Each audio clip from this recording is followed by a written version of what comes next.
నమస్తే మిత్రులారా, నేను మీ శ్రీనివాస్ చౌహాన్ అడ్వకేట్.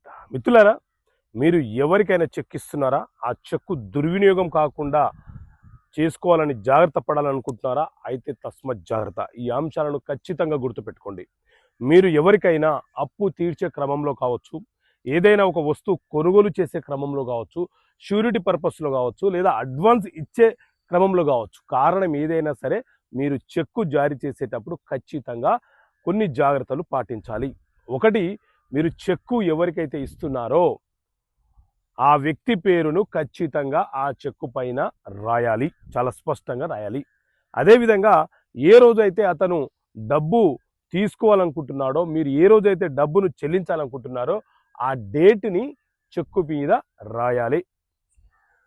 ఆ తర్వాత చెక్కులో అమౌంట్ అనేది వర్డ్స్లో రాయాలి, అలాగే సంఖ్యలో కూడా రాయాలి.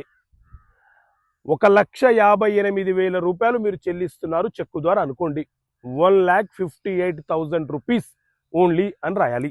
అదేవిధంగా బాక్స్లో 1,58,000 రూపాయలు సంఖ్య రూపంలో కూడా రాయాలి. అలాగే చెక్కు మీద మీ సంతకము మీ ఇష్టపూర్వకంగా, ఎవరి బలవంతం లేకుండా, బెదిరింపులకు లేకుండా సంతకం చేయాలి.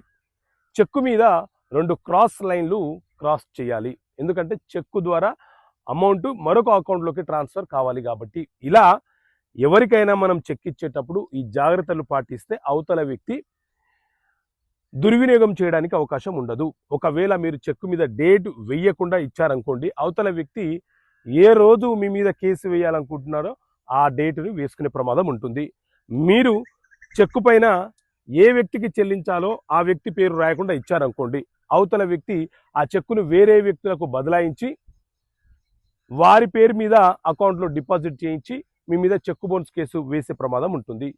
అమౌంట్ రాయలేదనుకోండి, అతను తనకు నచ్చిన అమౌంట్ ఆ చెక్కు మీద రాసుకొని మన మీద చెక్కు బౌన్స్ కేసు వేసి నాకు ఇంత అమౌంట్ ఇతను ఇవ్వాల్సి ఉందని చెప్పి అడిగే అవకాశం ఉంటుంది.